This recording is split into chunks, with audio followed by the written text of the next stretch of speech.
Bismillahirrahmanirrahim. Rabbi shrah li sadri wa yassir li amri wa hlul uqdatam min lisani yafqahu qawli. Rabbi zidni ilma. Allahumma faqihna fid din.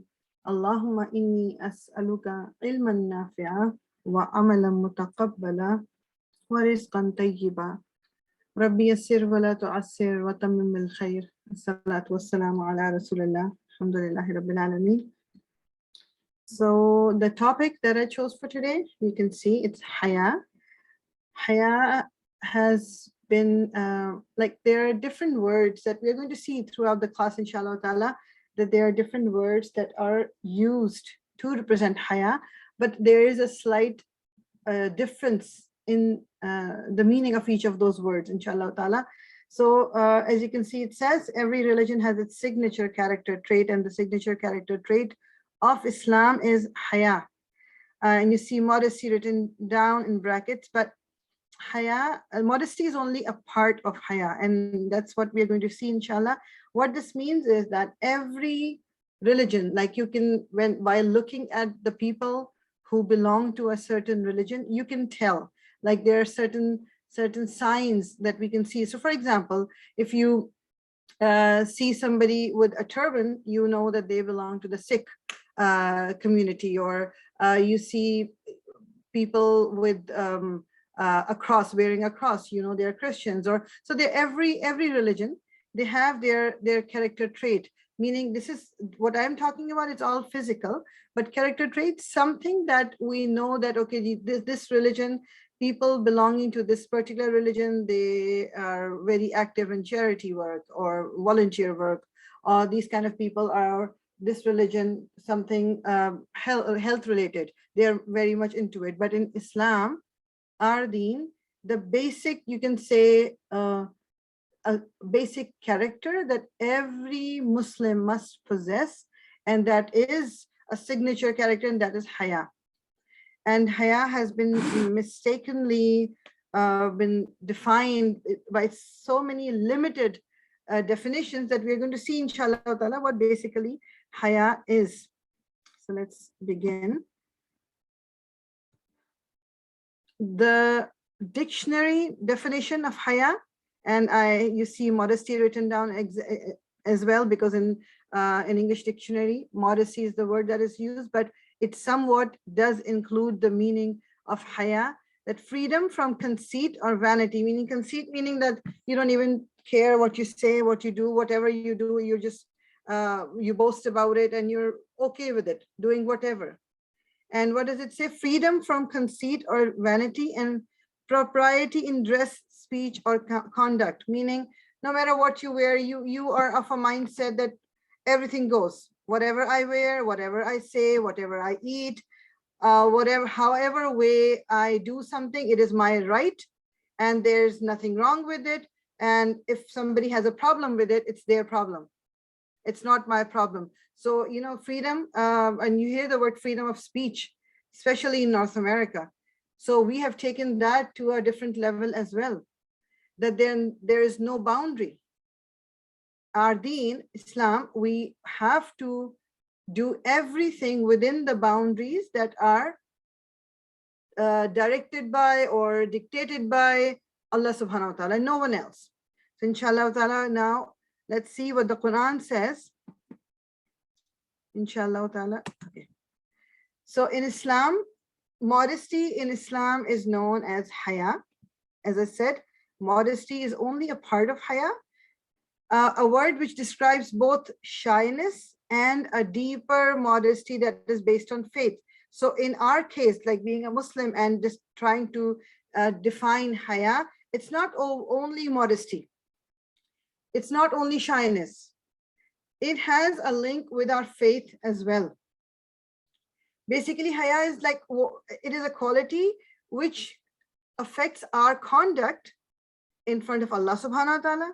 It affects our conduct, the way we behave before other people, and it affects the behavior when we are alone. So it's not only like when we are out and about and among people that we are going to behave a certain way or address a certain way or conduct our way a certain like physical body a certain way. It is above and beyond that. It is much more than that kind of modesty. Haya is much more than that kind of modesty. In the Quran, Allah subhanahu wa ta'ala says, O children of Adam, Adam alayhi salam, we have provided you with garments to cover your bodies.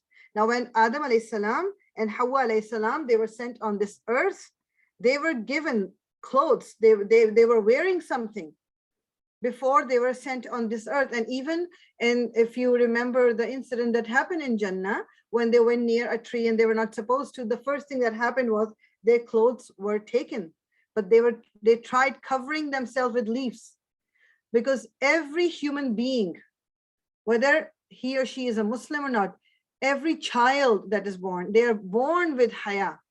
It is in the fitra, in the nature of human beings, that they have haya. It's over a period of time that sometimes we lose haya.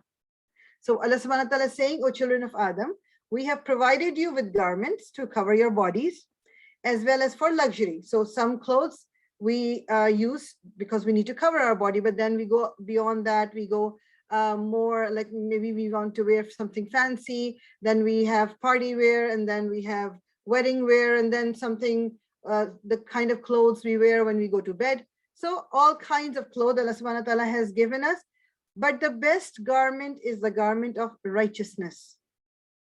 This righteousness is the key, because this righteousness is what haya is closely related to. As I said, modesty, like the way we dress, it is only part of haya. These are some of Allah's signs that they may take heed. So these are the signs of Allah, the clothes, that the way you cover yourself, the way you behave, the righteousness, the taqwa of Allah. These are all signs of Allah subhanahu wa ta'ala, that we believe that there is a super higher being there that is watching us, and we are answerable to that being. All those thoughts, they manifest themselves, and then it shows in the form of haya. Rasulullah sallallahu alaihi wasallam said, the characteristic of a wise person, like a quality of a wise person, is that modesty never separates from him or her. Modesty, or you can add haya here. A wise person, he never lets go, he or she never lets go of their haya. Faith consists of more than 70 branches. This is Rasulullah sallallahu alaihi wasallam's hadith. Faith consists of more than 70 branches. Faith, our iman, it has 70 parts, you can say, or 70, more than 70 branches, and haya is a part of faith. Haya is one of the branches. Rasulullah sallallahu alaihi wasallam, instead of mentioning something else, he specifically mentioned haya as being part of our faith. This alone shows us how important haya is. And Rasulullah sallallahu alaihi wasallam was the most, you can say, shy person, a person who had haya. And if we want to follow the footsteps of our Prophet, this is something that needs to be inculcated, meaning if we already don't have it, if our inner haya has already died, we need to recreate it. We need to work on it. So in 5 minutes, inshallah, we are going to take a break for Maghrib, inshallah. So Rasulullah sallallahu alaihi wasallam also said, and this is a long hadith, I'm just going to say it in my own words. I know it's a lot of writing, you can see, but somebody asked Rasulullah sallallahu alaihi wasallam, how can we show, we can say haya to Allah subhanahu wa ta'ala? So the Prophet said, be shy of Allah Most High as much as is his due. The companions, like people who were sitting there, they asked, all praise to Allah, we are shy of him. The Prophet ﷺ said, that is not the point. Like the Sahaba, the companions, they said, yeah, we are shy of him. Like when we do something, we are shy of him. But Rasulullah ﷺ said, that is not the point. Whoever is shy of Allah as much as is due, meaning there is a certain requirement for you that if you fulfill that, that means that you are shy of Allah subhanahu wa ta'ala. And what is that? He should, like the person who says that he wants to give Allah ta'ala his due, he should protect his head and that which it comprises. So the ulama explained head and which it comprises, meaning our head. What does it include? It includes our tongue, our nose, our eyes, our ears, our mouth. So making sure what comes out of our mouth, making sure what our eyes see, making sure what we smell, making sure what we hear, it is all according to the ahkamat of Allah subhanahu wa ta'ala. It is proper. That is what it means to protect his head. So we need to protect our head. Then he kept on saying his stomach and that which is adjoining, meaning whatever goes in your tummy, it should be halal. And whatever else is connected to our stomach, what is connected, our feet are connected, our arms are connected. Basically, all things are connected to our stomach. So taking care where we are going, taking care what we are using our hands for, taking care of like the whole body basically. And then he said, and he should remember death and that which is to come after it. So death and the day of judgment. Never forgetting that is also part of being shy of Allah subhanahu wa ta'ala, at the level of shyness that is required. And whoever desires the hereafter should abandon the adornments of this world. If somebody wants the success of akhirah, which is Jannat al-Firdaus, and being able to see Allah subhanahu wa ta'ala, then he should abandon the adornments of this world. What does mean?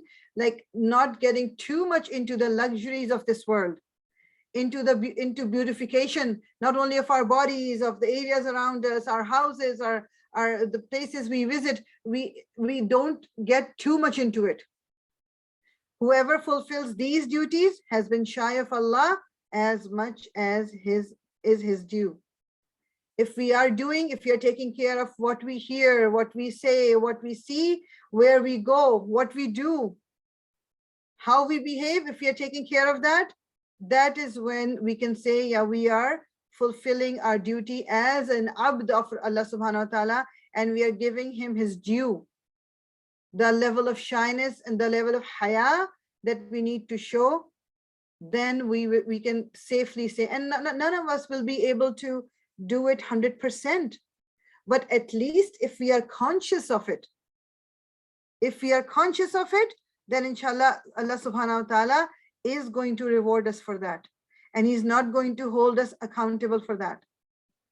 So inshallah ta'ala, we are going to take a break here for 15 minutes and then come back after praying Maghrib, inshallah ta'ala. Subhanakallahumma wa bihamdika nashhadu an la ilaha illa anta nastaghfiruka wa natubu ilayk. Assalamu alaikum wa rahmatullah. Inshallah, we will continue. So the hadith that you see in front of you, like on the screen, is that basically what the message that we get from it, that our whole body, our physical body, and whatever is inside, meaning it includes our heart, includes our nafs, it includes whatever our feelings, whatever we think, it includes everything. If we want to be shy of Allah subhanahu wa ta'ala, to give him his due, whatever, like the amount of haya that we must show to Allah subhanahu wa ta'ala, that can only happen if inside out we are always conscious of what we are doing, and Allah subhanahu wa ta'ala is watching us. These are the few things that we need to remember, inshallah, as we move along, and you will see that this now, I think hopefully it will become clear, because even for me as well, like a while back, it was only whenever somebody said haya was like shyness, and shyness means the way you dress, or like keeping your eyes lower, or whatever. That was all haya was, but haya is more than that. So inshallah ta'ala, we are going to see. So basically haya and hayat. So hayat, we must have heard this word. It's an Urdu word as well. It is used in Urdu as well. Hayat means life. And the word haya and hayat both have the same root. Root means the origin of the word. So ha, ya, that's the root. It's the same root for haya, same root for hayat. So the scholars have said that basically what it means, that if there's no haya, that means there's no hayat, no life. Without haya, a person might as well can be like dead, as if there's nothing there. And also Rasulullah Sallallahu Alaihi Wasallam's hadith, this is the just to summarize, he said that if a person doesn't have haya, then he can do whatever. What it basically means is not giving a permission to, okay, do whatever. What it means is, if somebody does not have haya, does not have shyness, does not have that combination of iman and shyness, then nothing will bother him. He can say whatever he feels like, he can wear whatever he wants to wear, he can do whatever. Then there will be nothing that will stop him. So this is something, and I'm pretty sure each one of us, like everyone must have felt that if your behavior is different in front of people, your behavior is different when you're alone, your behavior is different when you're with a certain kind of people, then your behavior is different when you are with the other group, your behavior is different at school, your behavior is different at home. So, and why is that? Because we don't have the concept of haya clearly inculcated, meaning like clear in our mind and heart what basically haya is. And why is this important? The point is, why are we trying to learn what haya is? Because it has such an important role that it plays in our life as a Muslim, that it can never be underestimated. So basically what I kept on saying from the beginning, that haya is not only like the shyness plus iman. That is what haya is. So you all know, I know is too, even people who don't belong to Islam, people of other religion, they have shyness too. Their kids have shyness, their adults have shyness at certain points in their life. They're shy of maybe the way they dress in public. So they're shy, somebody might see them in their night suit outside of their homes, or they are in front of people. Some people are shy in speaking up, and this has nothing to do with religion. So you will find people in every religion who are shy. But in our case, when we are calling ourselves Muslims, for us, haya is a combination of iman and shyness. Iman has to be there. If iman is not there, my belief in one Allah is not there, then whether I am shy or not, it doesn't matter. When I have no sense of being answerable to a higher being, I can do whatever. So shyness can be, Ibn al-Qayyim, he defined, Ibn al-Qayyim was you can say a scholar. He worked on a hadith of Rasulullah as well, and he was an imam as well. So his words, he had a list of definitions of like 10 kinds of haya, or you can say shyness plus iman, 10 kinds. So some of them were like, for example, a shyness that you are nothing in front of Allah subhanahu wa ta'ala, so you feel shy in doing something in front of him that he might see. That is haya. That's a different kind of haya. Or then there's a haya in front of people. You behave a certain way because somebody is watching you. Then there's a haya in even when you're alone, you are shy of yourselves. If you stop from yourself from doing something wrong, that means not only you are aware that Allah is watching me, you are shy of yourself as well. You are going to do some harm to your maybe physical body or your nafs, and you stopped yourself because you had haya. So for haya, iman and shyness both combine to give us haya. It can never be separated. It can be called shyness if there's no iman, but it can't be called haya. And haya, as I told you before as well, it's part of our religion. And haya, when we have this haya, iman plus shyness, It makes us powerful. Where does that power come from? It comes from the fact that we give ourselves a higher position. We give priority to our souls. We give priority to our physical being, no matter what anyone else is saying. And especially, I'm talking about girls. I'm talking about women. It's a different kind. When it comes to haya regarding a woman or a girl, it is something different. Also, there are certain things that are added on to it. So if somebody has haya, they have a power that nobody can take it away from them. They give themselves priority. They give themselves a status in their own eyes because they know that they have haya, and haya means shyness and iman. So that means their iman is strong. If they don't have haya, that means there's something wrong with their iman as well. Because if Rasulullah ﷺ says that haya is part of iman, and I don't have haya, that means my iman is not strong. There's something missing in my iman.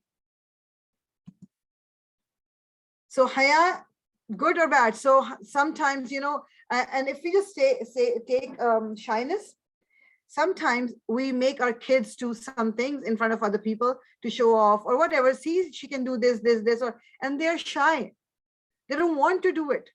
And we make them do it. No, she's just shy. And we take shyness as something that is negative. Even when our girls, especially our teenagers or our boys, if they're teenagers and they are going through that phase that they are shy, they are conscious, and we make fun of them and we say, oh, you won't be able to do anything in the world if you have this shyness, get over your shyness.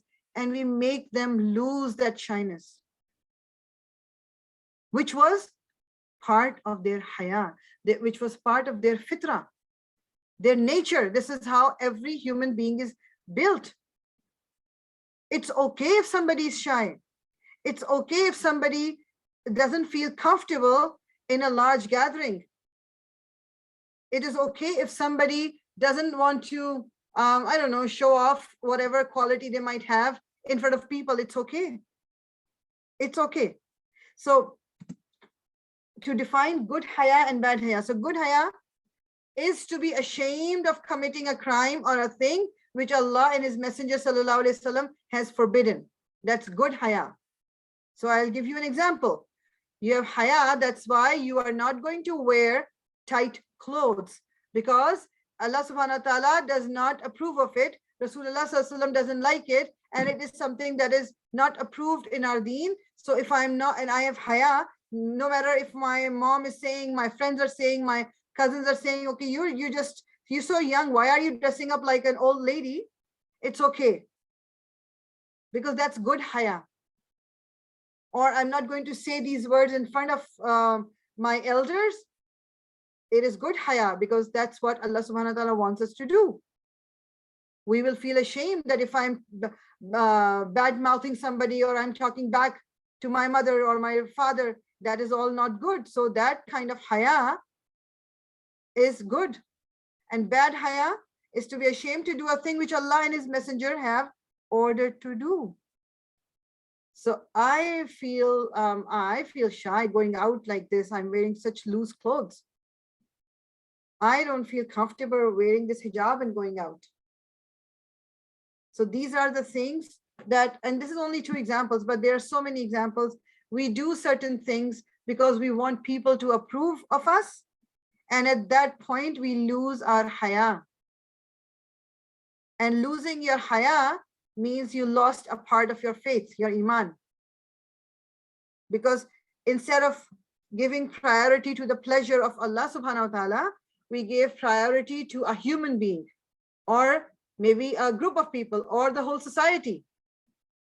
Because society wants us to be dressed a certain way, to talk a certain way, to walk a certain way, to do things a certain way. And we don't want them to, the terms that are used nowadays, and the young girls who are listening to me, they must know that there's a cancel culture going on. Whenever you do something that is not approved by people, they cancel you.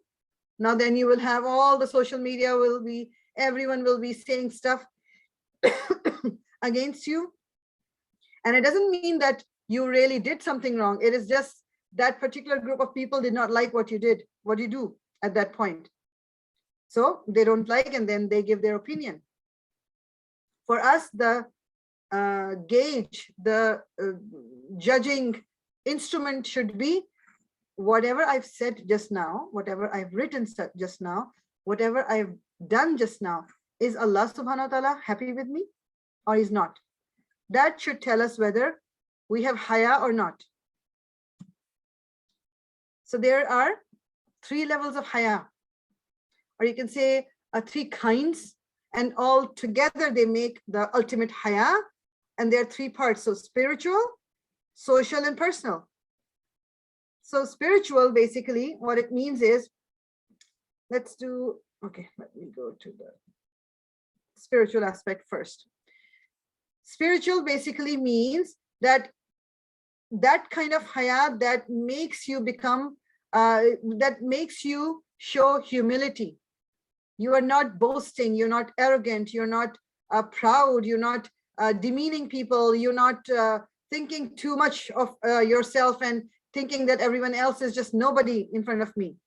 That's humility. The spiritual aspect of haya will make you patient, that you will wait. If somebody said something to you, you have an urge to talk back or retaliate or say something, but then your haya, that Allah is watching me, I shouldn't be using those bad words, I shouldn't be saying those mean things. That haya will give you patience and you will stop. This spiritual aspect of haya, again, strength of iman. The more haya you have, it's like a cycle. So the more iman you have, you will have more haya. The more haya you have, your iman will become stronger. So both these things are connected.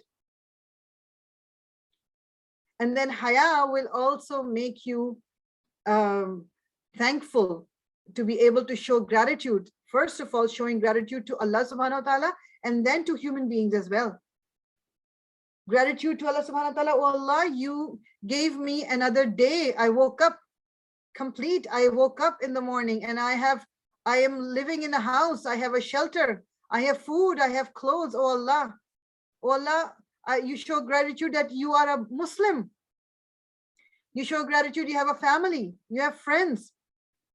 You're not living in that part of the world where people don't even know whether they will see the light of day the next day or not. And gratitude to people. When you have haya, now there are people who especially start at home. So your parents, they have been doing so much for you their whole life since the day you were born. And we take everything for granted. Well, it's their job, they're our parents. And we don't show gratitude to them. And remember, a person who doesn't show gratitude to people, they are not showing gratitude to Allah subhanahu wa ta'ala as well. And the people, and this is a scientific research, people who are grateful, they are the happiest people. But we take things for granted. So if we have haya, the spiritual manifestation, you can say, of haya is that it will make me more grateful. Because I will focus on people who are like around me, who are in a way helping me. Then I'm going to pay attention to Allah subhanahu wa ta'ala, whatever luxuries and necessities He has given me. Because necessities everyone has, but there are some people who will have abundance of luxuries, and they somehow take those luxuries to be necessities, and they altogether forget to be grateful to Allah subhanahu wa ta'ala for all the luxuries that we have. So all of this, humility, iman, patience, gratitude, it strengthens your haya, which in turn strengthens your taqwa.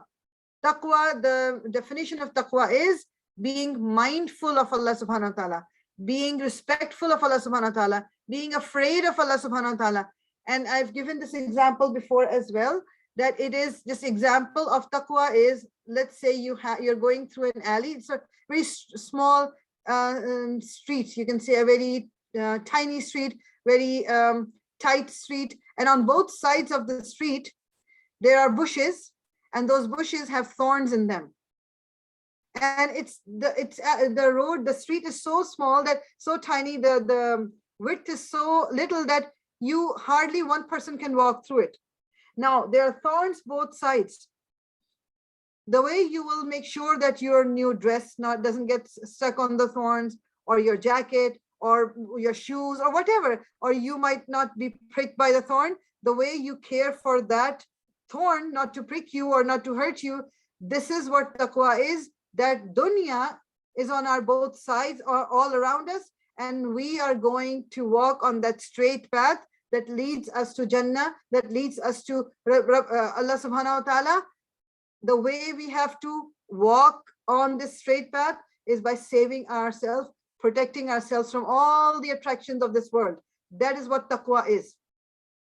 Taqwa does not mean that now you don't wear nice clothes, you don't get nice shoes, or you don't have a nice house, you don't eat good food, you don't meet people, you just are going to pray and fast, and that's it. That's not what taqwa is. Taqwa is in the heart, that no matter what you do, you are submitting to Allah subhanahu wa ta'ala, you're not disobeying Allah subhanahu wa ta'ala. That is what taqwa means.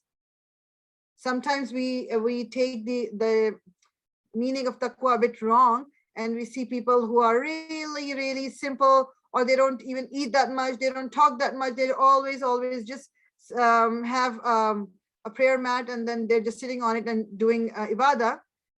That is not taqwa. Yeah, that is good. Of course, everyone has a different level of taqwa, but this is not what taqwa means. Taqwa can be present in a person, in their heart, and it shows in their personality.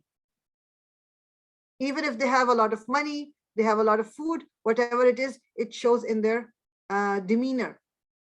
So this is the spiritual aspect of haya. Let's go back. And personal and social aspect of haya. Now, this is something very important in the sense, and this is something that has been talked about a lot as well. Like, so haya is the way you dress, your clothes. When we say, I have full right, the way I want to dress, I will dress. Okay, you take that right, but who is giving you that right? Who are you taking that right from? Because our rights come from Allah subhanahu wa ta'ala. If he has given us that right, only then we can have that right. So he has defined a certain way for us to dress. There is a dress code for men, and there's a dress code for women. And I'm going to come to it later on in the slideshow there. I'm going to talk about it. But clothes, they play a strong and like a big role in our personality. For women especially, there's a particular way we can dress up. The North had like this, North America, including like the US and the Canada and all the other countries, they have given us an image of women and men and how they must be dressed for them to belong to the society. For you and me being Muslim, our guideline comes from Allah subhanahu wa ta'ala. So Allah subhanahu wa ta'ala has told us our clothes cannot be see-through. They cannot be so thin that our skin can be seen. Whether it's the skin of our arms, a skin of our legs, or skin anywhere else, it can't show. This is a requirement from our deen. And if we call ourselves Muslims, we have to follow. This is haya. How can I be comfortable showing my body to all the people that I don't even know? How can I post my pictures where I'm not properly dressed and I post it on social media for everyone to see? So clothes, the way we dress, plays an important part in telling whether we have haya or not. The language that we speak. Language. Nowadays, language has become like, especially for the young generation, language is like, nobody cares now whatever they're saying. When I was growing up, we, of course, in our house, like everyone, it's present in everyone's house, we were supposed to mind our language. We were supposed to speak a certain way in front of elders, but nowadays nobody cares. And when you're using the new, like the new generation's jargon, like you're using those words, and everyone feels, yeah, you belong, that's fine. So you use bad words, foul language. And when you're using foul language, that means you don't have haya at that point. You have let go of haya. And what did we learn in the beginning? Rasulullah Sallallahu Alaihi Wasallam said that a wise person never lets go of his haya or her haya.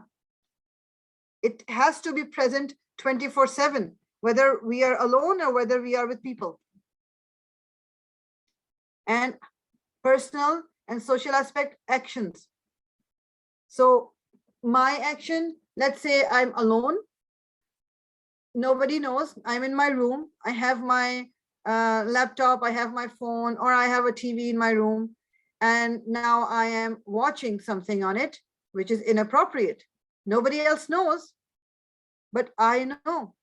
So if I have haya, so even if something, like I was doing my assignment on my laptop and some inappropriate pictures popped up, they do sometimes, I will just either cancel it, I will look away, or I will try to do something about it instead of just letting my curiosity take over and try searching what just came up. That is when I'm alone. So the point is, even when I'm alone, am I truly alone? We all know Allah subhanahu wa ta'ala, he and surah, so ayat al-kursi, not surah, ayat al-kursi tells us Allah subhanahu wa ta'ala doesn't sleep, Allah subhanahu wa ta'ala doesn't get tired, Allah subhanahu wa ta'ala doesn't take a nap, he doesn't like forgets. So if he is there all the time, so even when I'm alone in my room, he is there. So how can I do what I'm doing when I know Allah subhanahu wa ta'ala is watching me? How can I watch that inappropriate movie or that show? Or how can I read something inappropriate? How can I listen to foul language in music? How can I listen to music? When I know Allah subhanahu wa ta'ala is watching me, even if I'm alone at home. There is this incident, and somebody asked Rasulullah Sallallahu Alaihi Wasallam that if I'm alone at home, so can I just walk around without anything on? But it is makruh. Why is it makruh? Because Allah subhanahu wa ta'ala, and he is the, you can say we should be shy of him the most. That's why it is makruh if we are, it's not haram. I'm not going to say it's haram. It's not haram that if you're alone and in your room, you can be without clothes, that's fine. But it is makruh, it is not recommended. The ulama have said it is makruh, we shouldn't be doing it. And why is that? Because Allah subhanahu wa ta'ala watches every moment, every time, even we are alone. And then actions in our society. If I'm with my friends, or I am at school, I'm in a mall, there are certain actions that I don't take because I have haya. Again, the same thing. I don't treat people like, say I was at the mall, I was in line for to make a payment, and then in line somebody said something, or it was taking too long, and now my attitude is with the teller or with the person at the cash register is just really weird, or it's very arrogant, or it's very disrespectful. I'm not going to do that. Why? Because I have haya. If I am using certain words that I shouldn't be using, we can be rest assured that we have let go of our haya. So haya is not only in our clothes, in our action, in our language. Haya is basically, it's not only related to clothes, it's not only physical. It has to do with our self, our nafs as well. We need to remember that. So when the actions are concerned, haya and the feeling of embarrassment is with regards to actions which are now these three things. We need to question ourselves whether and what is the answer to these three questions. So first thing, intellect. What is my mind telling me? Aql. What is my aql saying? Is it right what I'm about to do? What I'm about to do, what I'm about to say, does my intellect, my aql says that it's okay to say? And then what stops us? Religious rulings, the Sharia. The clothes I'm wearing, I'm going to step out. Are these clothes according to Sharia, according to the rulings of my deen or not? Then the third thing, the common practice of people, urf, meaning whatever is a common practice in the society. So just giving you an example, even if we are living in this society, which is not an Islamic society, but even then there are certain rules and regulations that people follow when they are out in public. So if we do something like that, let's say somebody decides, okay, they don't want to wear any clothes in public and they take off their clothes. And they can say, oh, this is my right, whatever I can do. But this is not a norm in our society. So that is going to be against haya, and that will stop us from doing it. So sometimes thinking about people will make us stop doing certain actions. Sometimes the Sharia, sometimes our own intellect. The priority should be given to Sharia, because what happens sometimes, Sharia has not stopped us from doing certain things, but the society has. So we feel embarrassed. We feel that, okay, nah, this is part of haya because I shouldn't be doing it. To give you an example, in our society, the relationship between a husband and a wife, so that is a halal relationship. Allah subhanahu wa ta'ala has approved of it. So in some cultures, not everywhere, in some cultures, if a husband holds his wife's hand in front of, let's say, the elders of the family, they will say, oh, he doesn't have any haya. He doesn't have any haya because he's holding her hand in front of us. Although he did not do anything wrong. It is perfectly allowed in our religion. Yes, of course, there are guidelines that when people are present, even if your relationship is halal, there are certain rules and regulations that we should follow when we are among people, we are moving around in the society. But we can't say that this is like haram, or this doesn't have, he doesn't have, or she doesn't have any haya because they did something that was perfectly fine. So we need to know what the rulings of our Sharia are. And how would we know when we don't learn our deen? We just base our knowledge on, okay, hearsay. Okay, this is what she said, this is what he said, this is what I heard somewhere, this is what I heard somewhere. And we base our knowledge of our deen based upon people's knowledge, which might not be complete, or it might be totally wrong. So we need to have knowledge from authentic sources. So this we already did, spiritual aspect. So spiritual, social, and personal, all these three aspects of haya are important for us to apply in our lives. Nothing short of this. It will be incomplete. And when haya is incomplete, our iman is incomplete.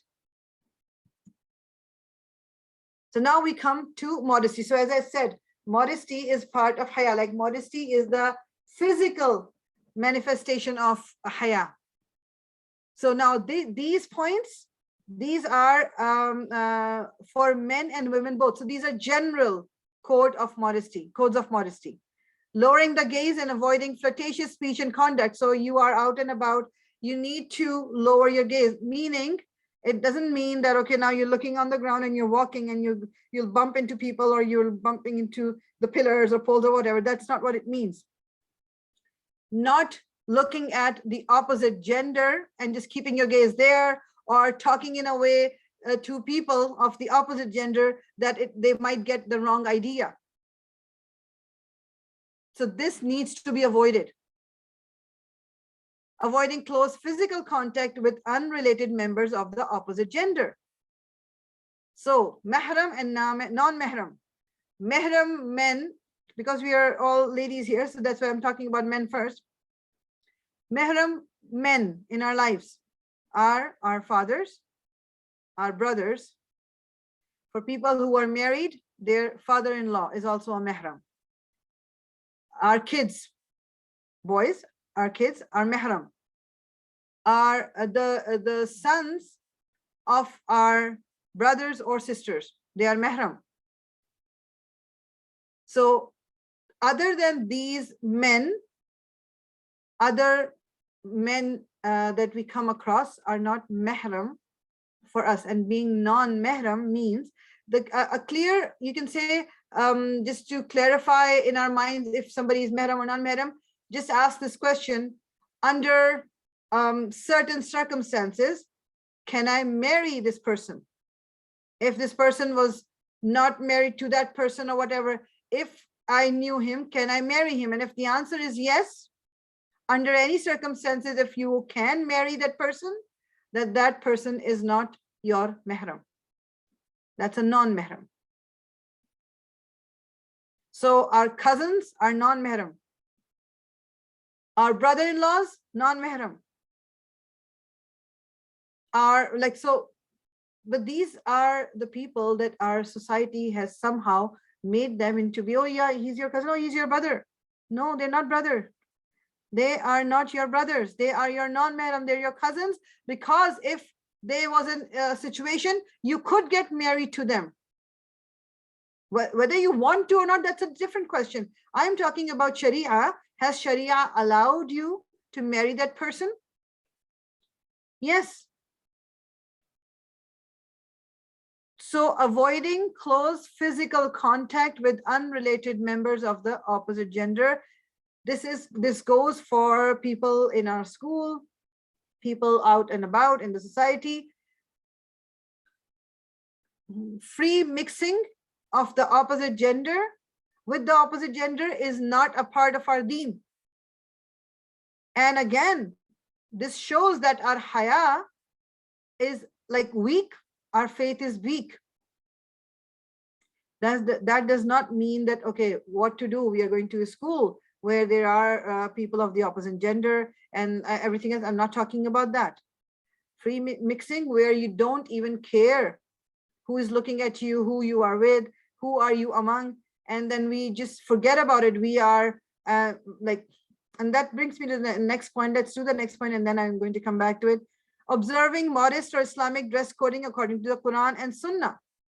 If I am properly dressed according to the Quran and the Sunnah, then if I have to go out, if I have to go and do stuff, and there will be people of the opposite gender, then it's okay. It's how I carry myself. And sometimes people say, and sharam or haya is in the eyes. No matter what, how I'm dressed up, I have haya in my eyes. It doesn't work. It doesn't work like that. If you have haya in your eyes and you have haya in your heart, it has to show. It has to show. So when we say that, we're trying to say that the wives of Rasulullah sallallahu alaihi wasallam, who were the best of the females of all times, they covered themselves because they didn't have haya in their eyes. They were the most, you can say, they were the people who had the most haya. And even then, if they had to go out, they used to be dressed accordingly. Now we say, okay, it's my choice. No, it's not our choice. So there is a consensus among the scholars about certain parts of our dressing that I'm going to discuss inshallah later on. And anything beyond that, yes, we can say it's my choice. But those points, that when there is a consensus of scholars, meaning that is something that is part of our deen. So not drawing unnecessary attention to oneself. To give you an example, I'm wearing heels. Now, when I'm walking on the floor, everyone can hear tuck, tuck, tuck, and I'm walking. So everyone is going to look up and see. So if there are going to be people of the opposite gender and they can see, then I need to avoid that. And for men as well, wearing the kind of clothes that are showing their maybe their biceps or their six-pack or whatever, the way they're dressed up, it is against Sharia. It depends where they are. If they are among their own gender, it's different. When they are at a place where the people of the opposite gender are there, then it's a different kind of dressing. I know in the society nowadays, especially where we live, the issue of gender identification is like has taken a different kind of high.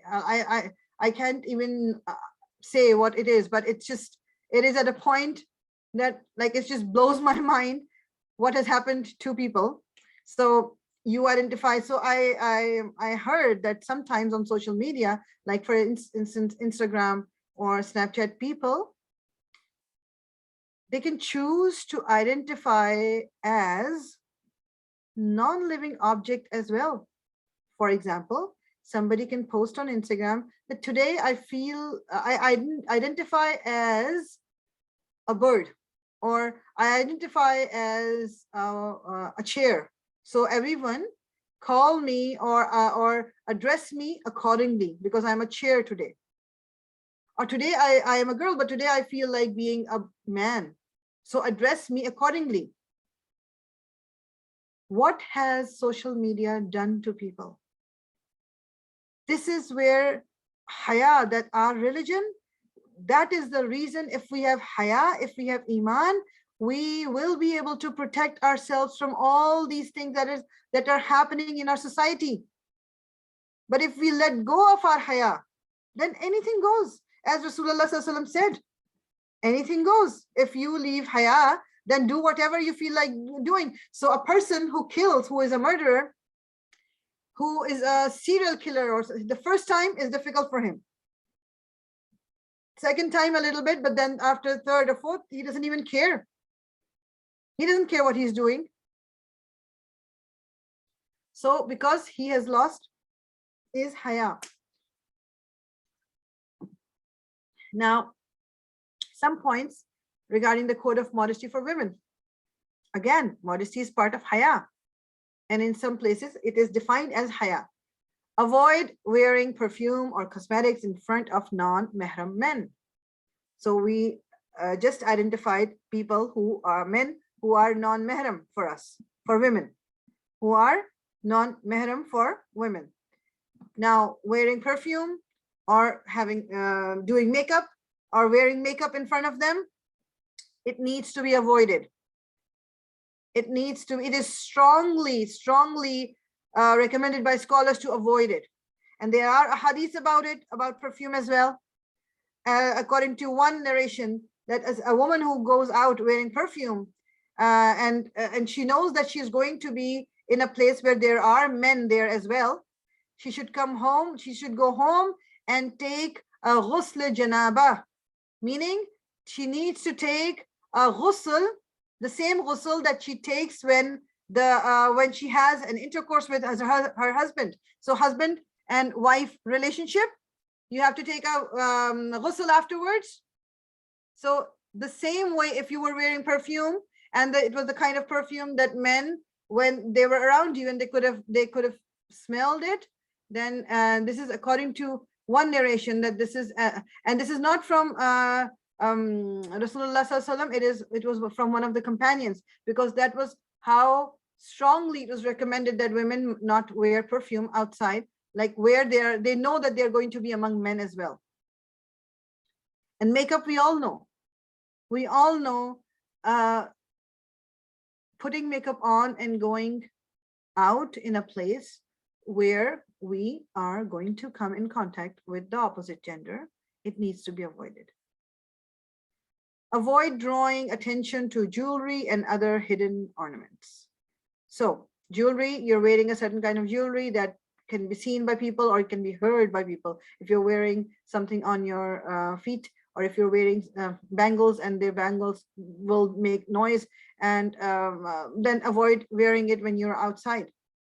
Hidden adornments, meaning that basically, okay, so the best way is, and according to the ulama, is when you go out, when a woman goes out, she must wear something that is loose and that something that covers her aura and covers the clothes that she is wearing. So whether those clothes are fitted or not fitted doesn't matter then. If your clothes need to be loose, they should not be the kind that can draw attention to it.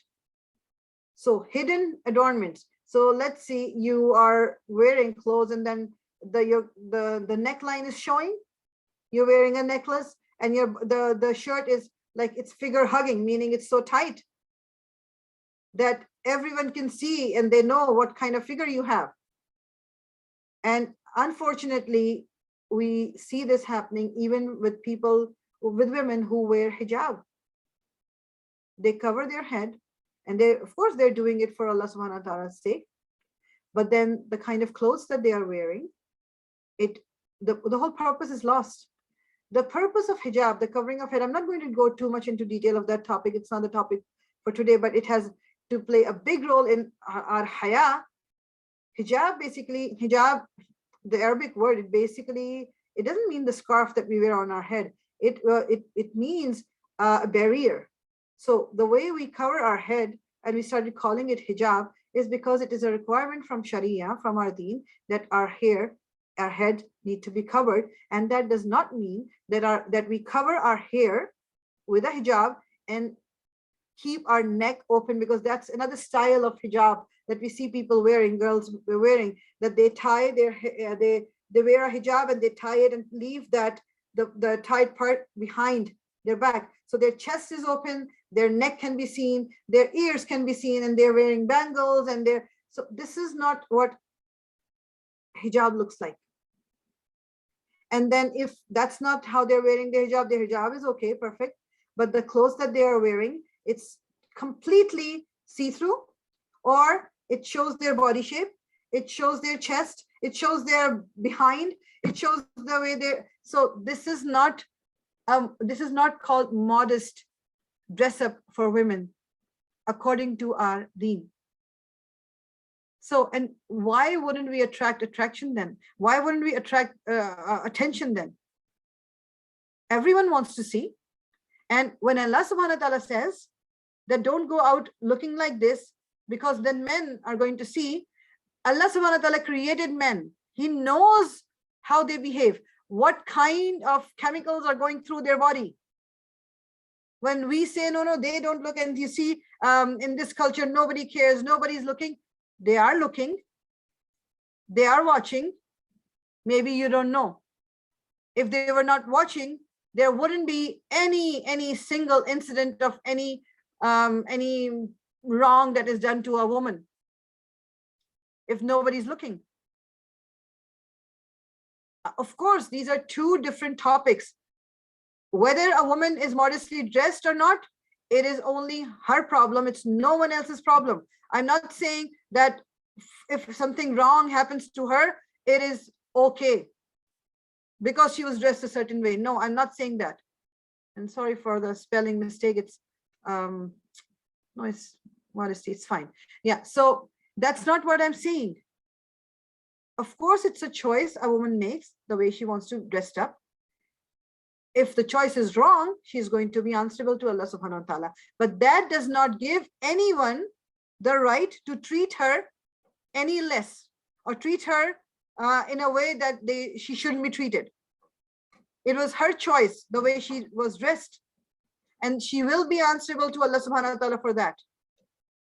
So these are two different topics. We usually mix them up. It's not either or. Like, it's not that, okay, you dress up properly, otherwise you're going to be either raped, God forbid, or something else. No, they are two separate topics. A woman must dress modestly because Allah subhanahu wa ta'ala said so. Her body shape, even people wearing abaya. Sometimes the abayas are so tight, the whole body can be seen through it.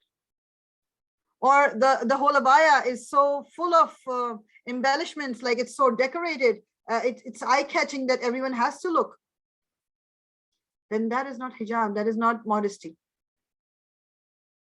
that is not haya. That means you want people to look at you.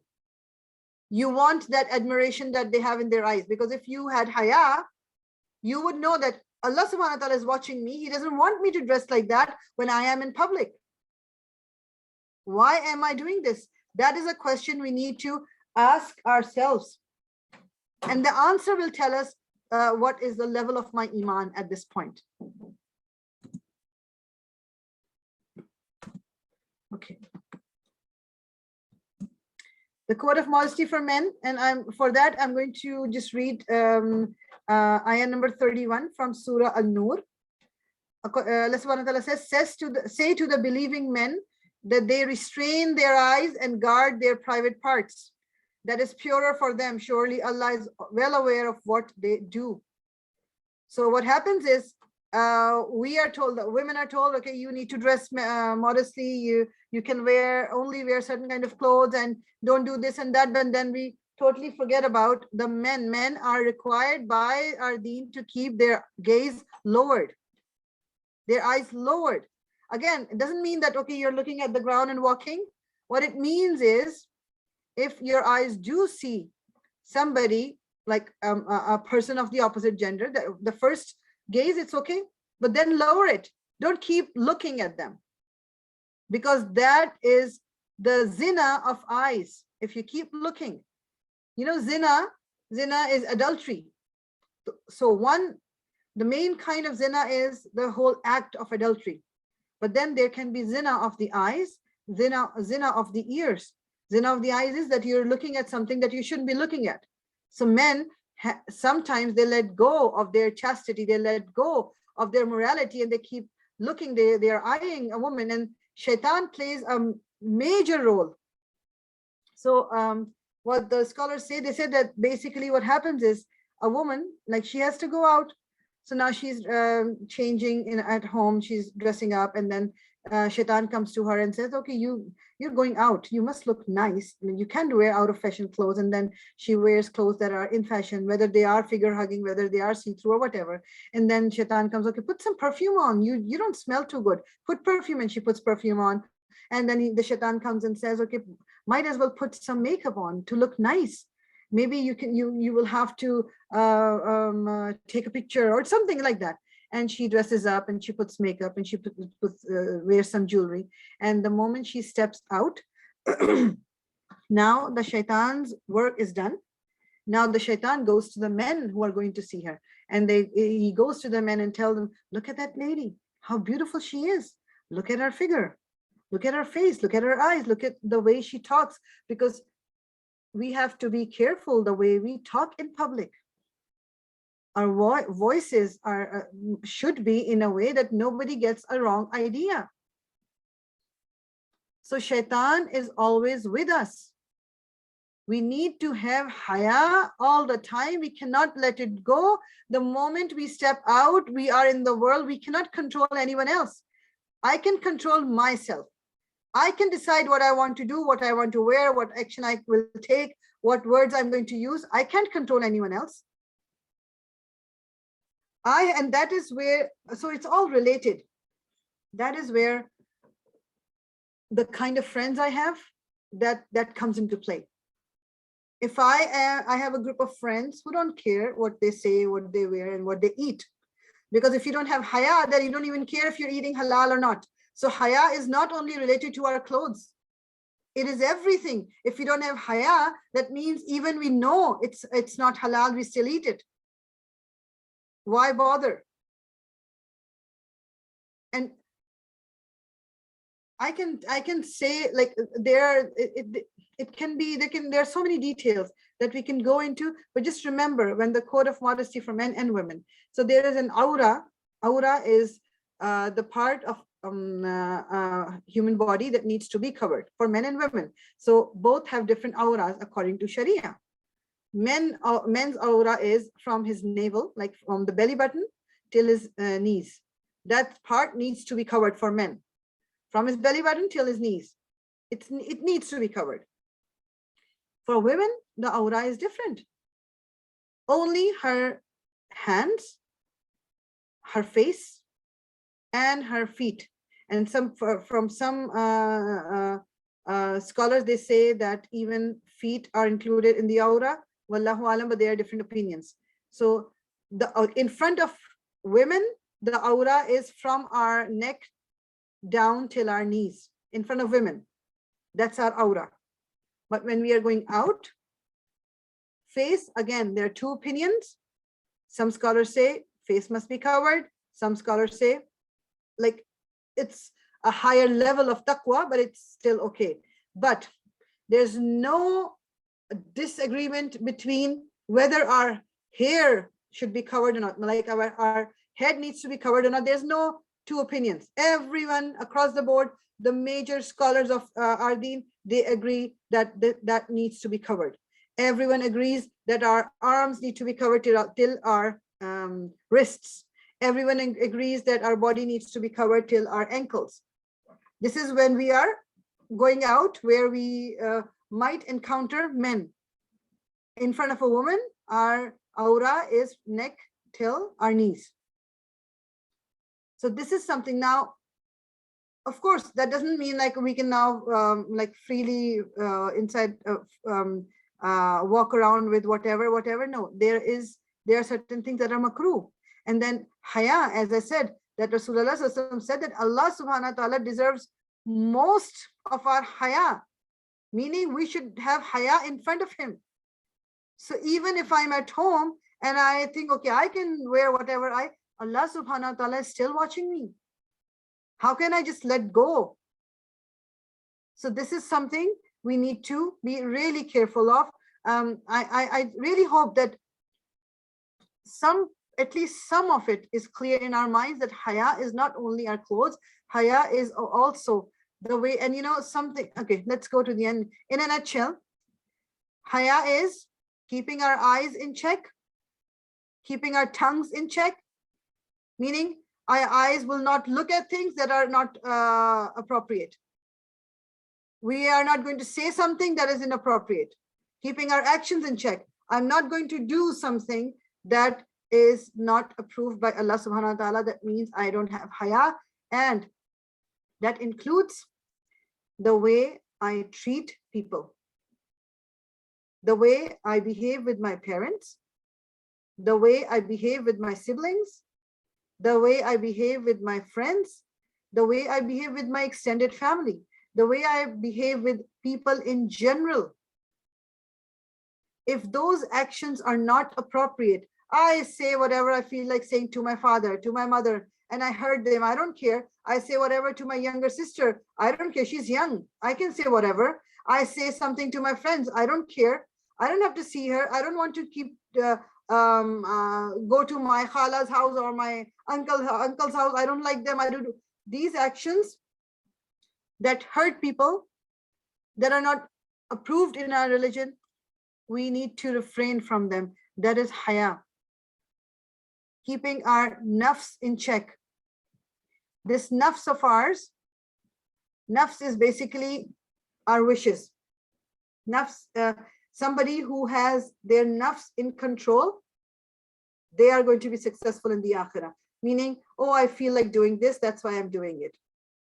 I feel like saying this, I feel like eating this, I feel like hearing, I feel like watching this. This is our nafs.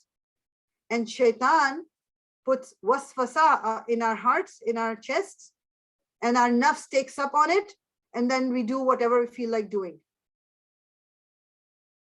So we need to make sure our eyes, our tongues, our actions, our nafs, it is in check. It is controlled.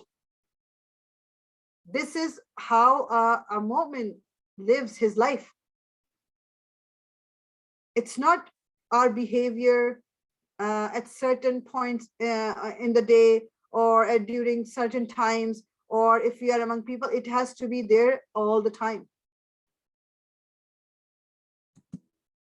And we need to remember that internal manifestation of haya leads to physical manifestation, meaning what we have just done. We can't say and get away with it that, okay, haya is in my heart, haya is in my eyes. No matter what I wear, no matter what I say, I still have haya. It is not possible for a person to have haya and it not showing in his physical appearance.